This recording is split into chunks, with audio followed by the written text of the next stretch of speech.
Hello. Hello, how are you? Good. How's it going? Good.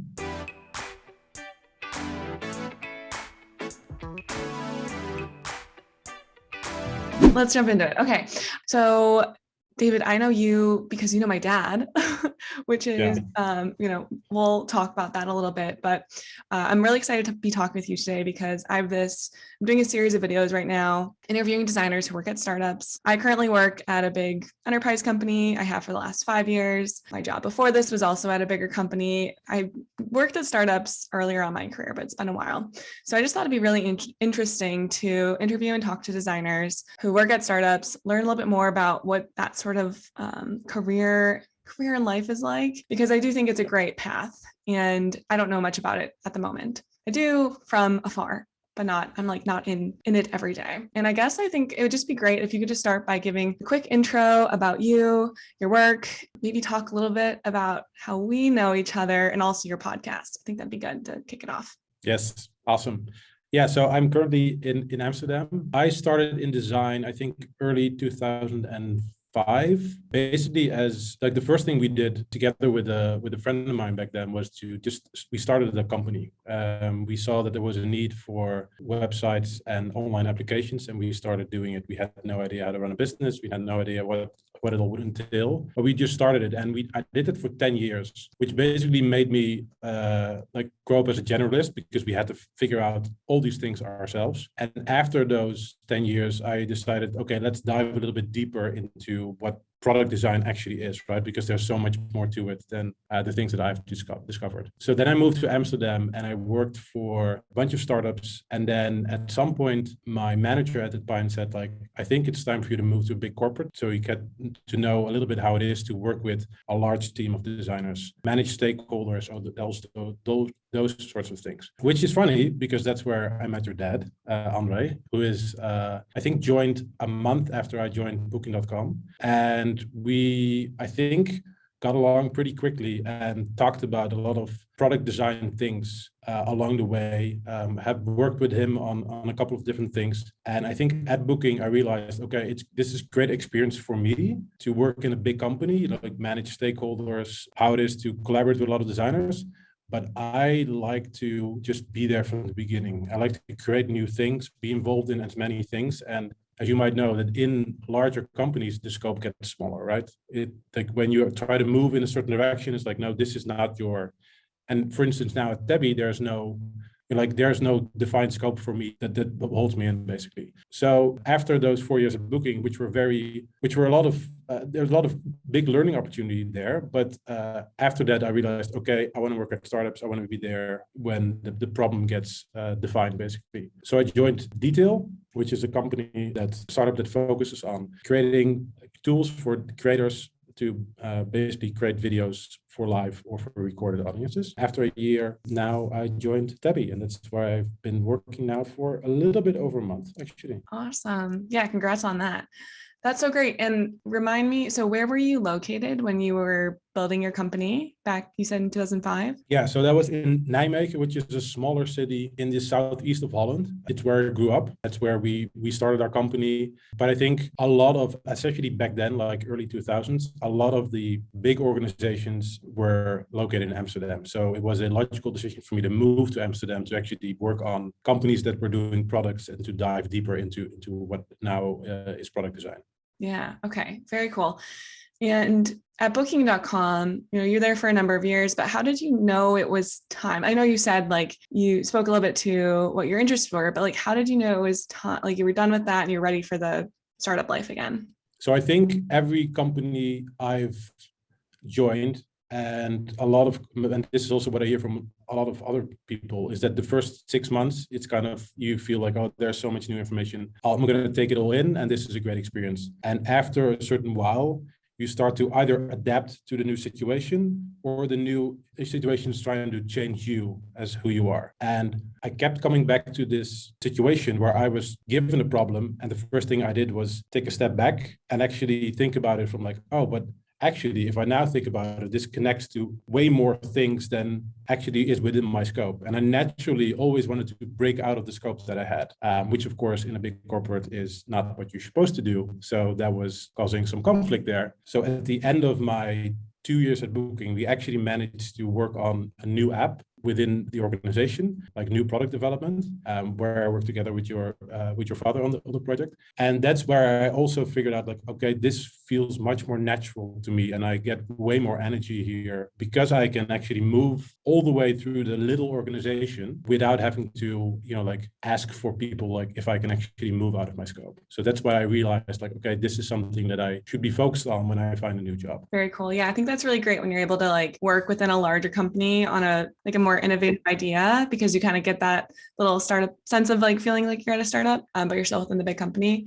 Yeah. And there's just, I think there are pros and challenges of working at either. And definitely one of working at a big company is like, there's a lot of designers, a lot of people to learn from. There's a lot of high level stakeholders to communicate ideas to. Like there's a lot of good lessons there, but it gets super restrictive. And I'm at a company where I think when I joined, we were at 1,000, maybe between 1,000 and 2,000 people, and we're like over 5,000, probably more closer to 6,000 now. And even that growth, like I definitely feel that there's a lot more levels and a lot more people that have to go through, the designs have to go through approvals and all of that. So yeah, anyway, I definitely resonate with that. And it's interesting to hear, how, that changed for you.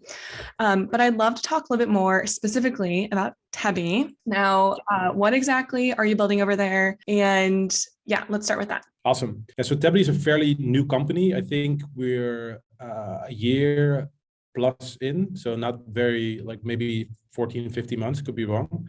And Tebby is aiming to be a all-in-one app for small businesses in the hospitality and retail sector for now, which means, to give some examples, like you go into a bar, you go into a restaurant, and the tablet in most cases where they take your order. That's an app that Tebby builds. The kitchen also has to see which dishes they have to prepare when your order actually gets taken by the front of house. That's also an app or part of the app that we're building. And then there's the customer facing display, which is what you see when you're ordering coffee at a coffee shop. You see the amount of your orders, what is spent. And you can already imagine, when you think about these things, there's a bunch of opportunities there to do that, to improve the current space. Like Square's, of course, operating in its space. I think in the US, Square is really big. In Europe, Square doesn't have any presence. I think they're almost starting to do it, but that's kind of like the space we're operating in. I joined as the second designer. Our CPO Greta is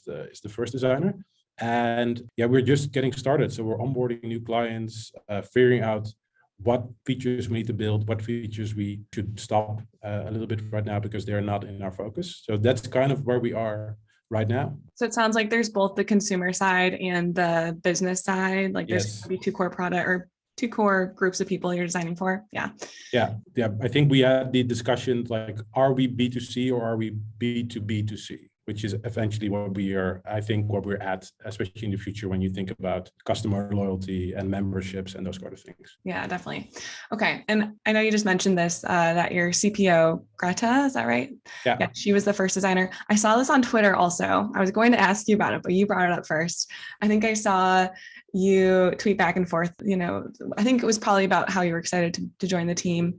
Went to her profile. I noticed she was a co-founder or a CPO or like a high level person at the company, but also a designer. So was that a draw for you, that one of the, first people on the team was a designer? And then also just like, what is your dynamic now with her? Is she playing more of like that manager role and you're really owning all of the IC work, or is she still doing some of the IC work? Like, what does that all look like? Yeah. Great question. So Greta, I think, apart from being a great person, had the very hard job of being the first designer in a company that was founded by the old CTO of Adyen, who is very much engineering focused. So like design always is designers always have to fight for their seat at the table. That's what the story is, right? And especially in a startup, things get built first and then get the design attention that they need. This was her first, she had to deal with this first, and now I'm coming in to help her there. She's also the CPO, so I think she's she can focus now more on product strategy, on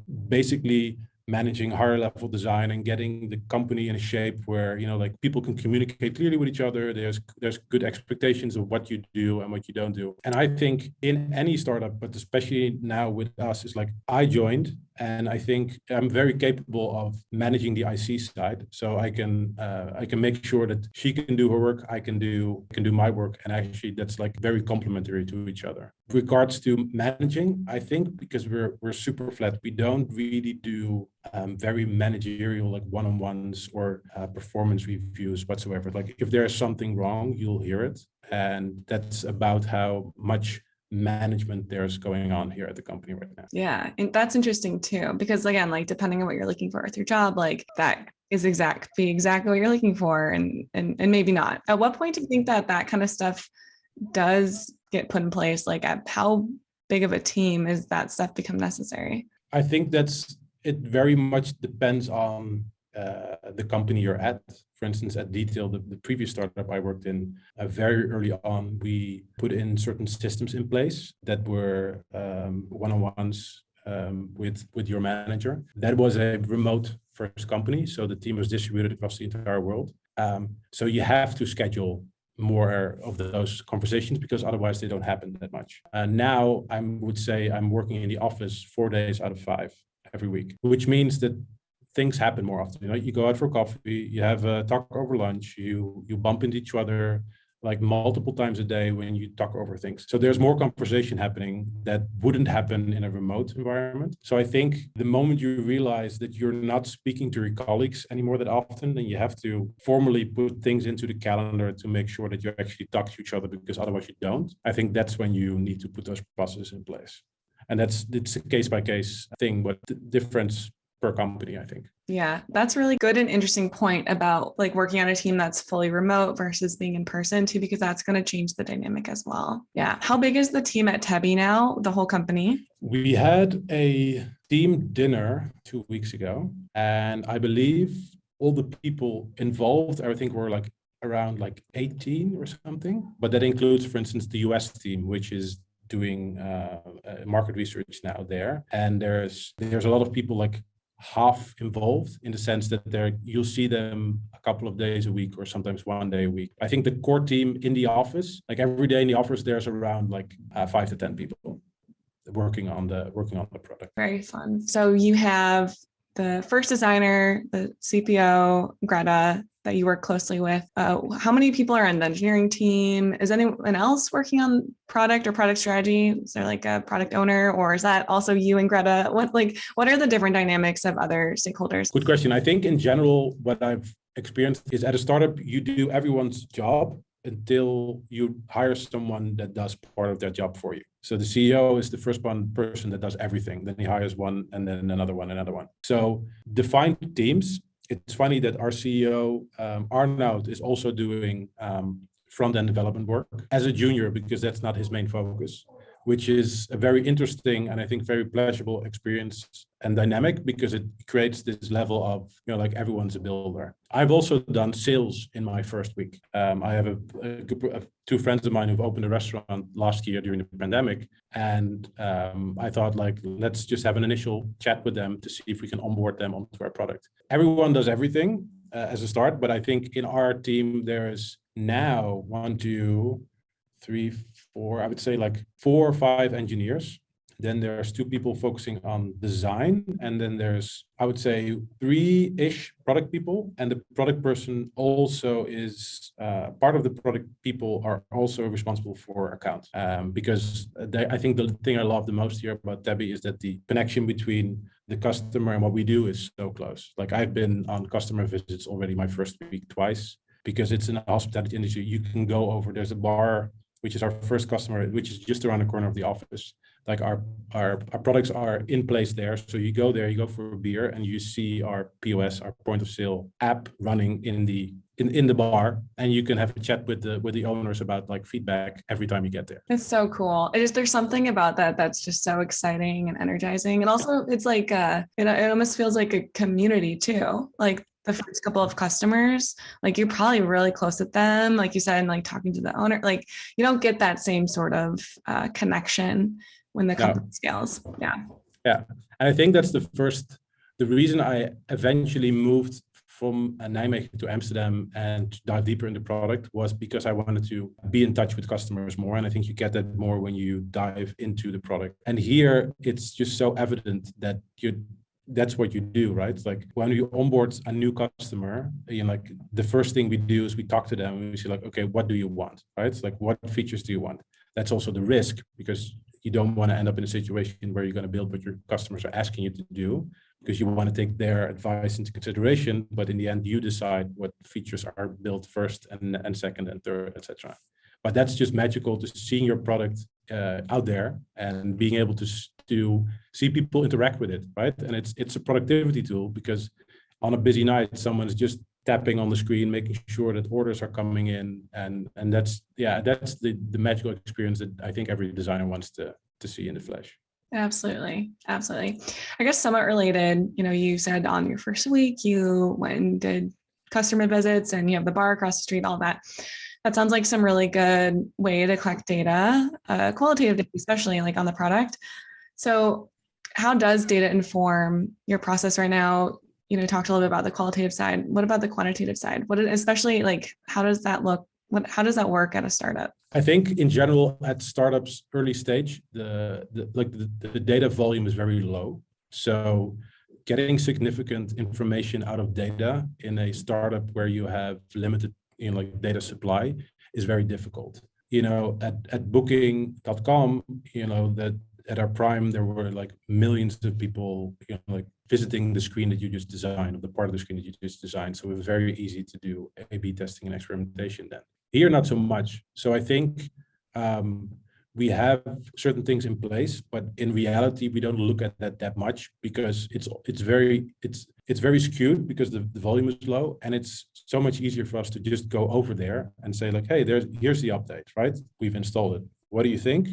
And then it's funny that the last time I think we installed one of the updates, one of the guys that works here just sat in the bar there the entire Saturday evening when they were trying it out, like bug fixing and troubleshooting on the fly and getting feedback in. And I think that's the value, right? Being very close to your customers. It makes sense that if you have millions and millions of customers, you can't be there in the flesh, and it makes more sense to do it from a quantitative perspective. But here for us, we can go to our customers and we can sit next to them, so we can not only see what is happening, but we can also observe and ask questions and troubleshoot while we're at there. Yeah.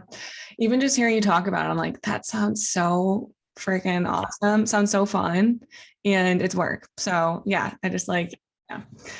Okay, well, I'm going to change the topic a little bit, talk a little bit more again about the team. Do you have any favorite team rituals at Tebby yet? The company's, you said maybe 14 months old. You've been there for about a month. What's your sense? Good question. I think the favorite team ritual is the Friday before I joined. So I started working on a Monday. The Friday before I joined, I came over for Friday drinks. I sat down with the team, or part of the team, and we had some drinks. We went to that specific bar that I mentioned, also seeing the product in the flesh. That's also what I've always had. Like the best bonding experience is just like, I'm not promoting alcohol here, but like if you ever want to get your colleagues out for any drink and just meet them outside of an office experience and get to talk about other things, that's how you bond. And I think that's also where you create that connection. It makes it easier to give and receive candid feedback, right? Because if I can have a laugh with you about whatever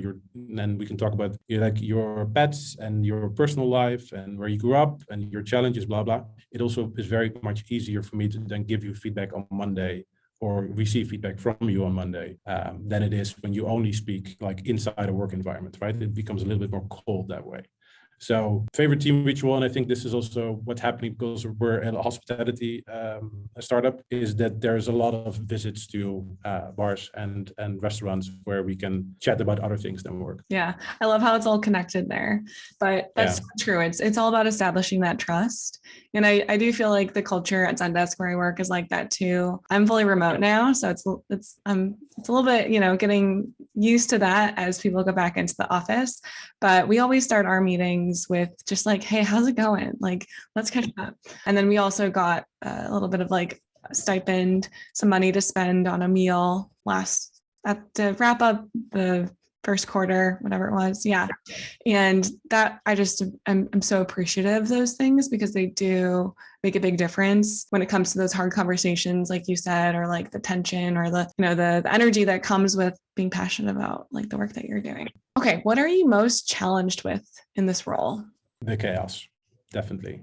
I think that's the one thing at a startup, especially early stage, where you have to be very comfortable with chaos. There's times when, people are running all over the place. Then there's release moments when you think you've got everything sorted on your plate, and then all of a sudden we're going in a completely different direction. You have to love that and embrace it. I'm very much used to it, and I also love creating order out of chaos. So that's I think that's like a side of me that, not sure if I was born with it, but it's something that I've grown into being good at. Like, okay, there's a lot of things happening. How can I structure this not only for myself to make sense of it, but then also help other people, especially like the product people and engineering people, to to scope, like, okay, this is what we're doing now. This is nice. This is nice to have, but that's the challenging part. And I think the most challenging on a higher level is what I mentioned about what features to work on first, because everyone in the company has an idea of what to work on first. All your clients have their feature set ready. This is what you should build. This is what you should build. And I think that's what makes or breaks a startup, is like focus on the right things and not build all the things at once, because that's just not a sustainable business model, I think, for any startup. And I really liked what you said about, the most challenging thing is the chaos, but you enjoy making order of it. And I think I am the same exact way. Yeah. I bring so much into my life. Like, I got my YouTube channel and I have my side projects, but it's a lot on top of work and my life and all things, but like, I love making sense of it and putting it into place. And it's just like, it's constantly kind of like working that through. So I don't know. I don't feel like I was born that way either, but I definitely I am that way now. Okay. So on the flip side, what are you most excited about? I think we touched on this topic already a little bit, but for me as designer, the reason I started, so actually I didn't want to become a designer. Like, my dream job when I was like a teenager in high school was to be a psychologist, because I wanted to help people. Basically, like, what is your problem? I want to solve it. That was basically my mantra, whatever it was in high school. I studied psychology for 2 years, realized that it was a little bit too technical for me. Plus, I was actually starting my own business at the point. So because I was also a big fan of working with computers, I switched to design. But the essence is still the same. I want to help people. So I want to see what problems they have. I want to solve it, but now I have to do it with design. And I think seeing that people use your product in the flesh to solve their problems, and not only that they solve the problems using the app that you've designed, but also like making their life easier, right? Like we discussed last week, we were talking about like that our app, actually, it would be better if people used our app less often, so they can actually spend more time on speaking with customers and working on products that they're building, or the food that they're making. That's the end goal. So I think seeing that happen, that's kind of like the most exciting thing for me. And that is already happening, but there's so much more for us to explore, that I think that this will only happen more and more in the future. There's one other thing which I get excited about, which is because it's so local, right? Like, normally you build products that are digital, but now it's so local that one of the first things I thought about when joining here is like, would it be great if actually the bars that I actually go to myself and the restaurants that I eat myself have our apps installed. So the first week I said, we need to get a map in the office where we pin the new customers that we have. So now we have a map of Amsterdam, Europe, and the world. And every time we get a new customer in, we pin it on the map, so we can see, kind of like as a way to celebrate our success, we can see which customers we have. But it's also a nice way of, for me, seeing like, okay, are we getting bars in my neighborhood actually onboarded, so I can start visiting them and actually see the product that I designed in the flesh.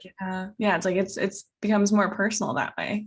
Yeah. So yeah, and it also, I liked what you said about, hopefully the more that your product can be put in restaurants and like in his hospitality places, the more that people get their time back, like if you can make it a better experience and more efficient for them to just do the job that they need to do, then they can focus on the connection and not actually be on the computer. I think that's really special. I'm definitely, next time I visit my dad, I'm going to specifically scope out a restaurant that uses Tebby. I think that would be so cool to see. Awesome. Yes. Yes. Hopefully we'll have a lot more of restaurants to choose from then for you. Yes. Yes, exactly. Okay. Just two more questions if you have time. Yes. Okay. Just two more questions just to wrap this up.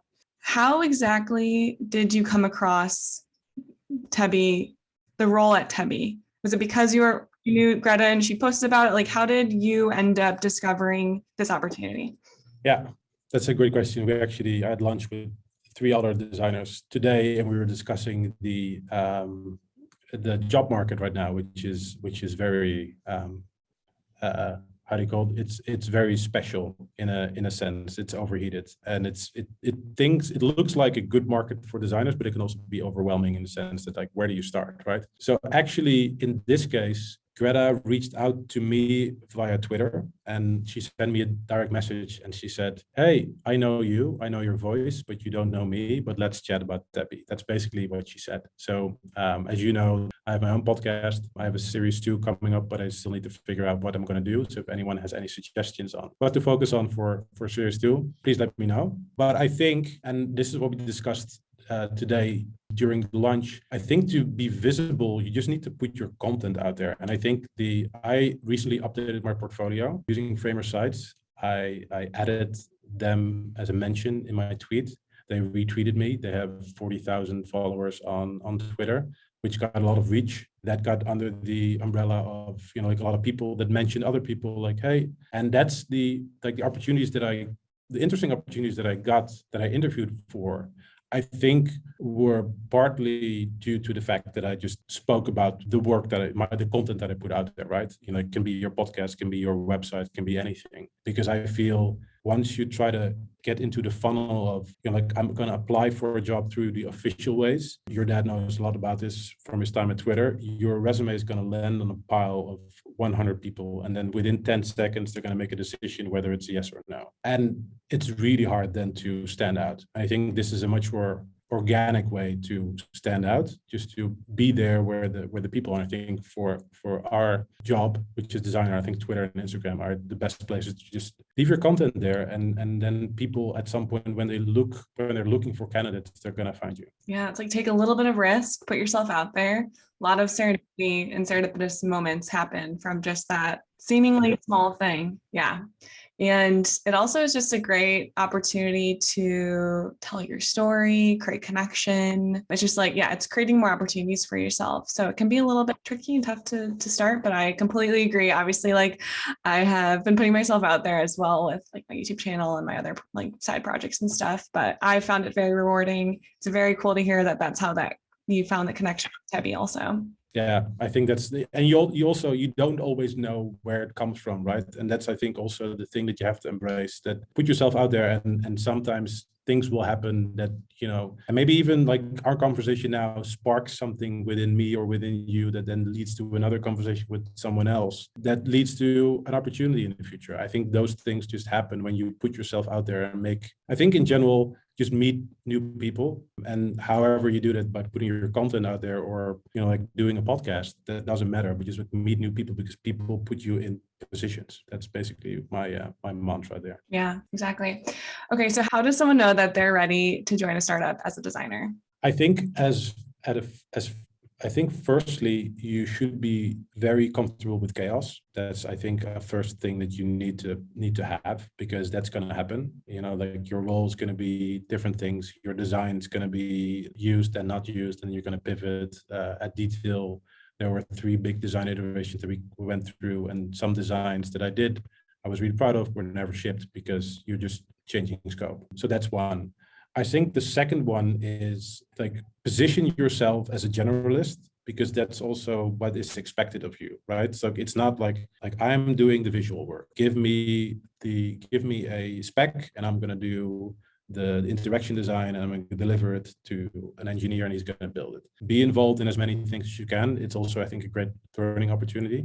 And I think the third one is, like and I think we touched on this in our previous chat, like be comfortable with communicating and talking to a lot of people, because that's how you create connections. That's how you create better collaboration within the workspace. That's difficult if you're working in a remote or, like in a remote environment when it's harder to do these things. But then still, you can be the one that reaches out to people, that reaches out to the engineering team, to the product team, and the other persons on your team. Have those chats and establish a connection, because then people will come to you for with problems they have, and then you're making yourself like more important in an organization. So I think if you have that, if you're a great communicator, if you are comfortable with chaos, and if you're a generalist, I think that's definitely a cue that you should at least try to work at a startup. Excellent. I love those tips. David, how can people find and learn more about you online if they're interested? Good question. So I launched my portfolio, I think a couple of months ago, which is where you can look at some stuff that I did. If you want to reach out, there's a contact form as well, www.daafdaan.com. That's in Dutch, but I'm pretty sure you'll include the link in the show notes. I will. You can go to that same @daafdaan on Twitter, which is maybe the easiest way to reach out to me. And if you want to listen to more stuff about me, I've also created a podcast called designers.fm, which is to be found at designers.fm, the website, or you can go to Spotify and then find me there as well, which has some episodes with your dad as well. So you can maybe hear if there's a resemblance between you and your dad when it comes to product design. Oh my gosh, yes. I would think that's amazing. Yeah, if anyone does that, I would love to hear what. Okay, well, have a good rest of your evening, right? Yes. Evening. Have a great day there. Thank you. Well, we'll talk soon. And thank you. Bye. Speak soon. Bye. Good luck. Bye-bye.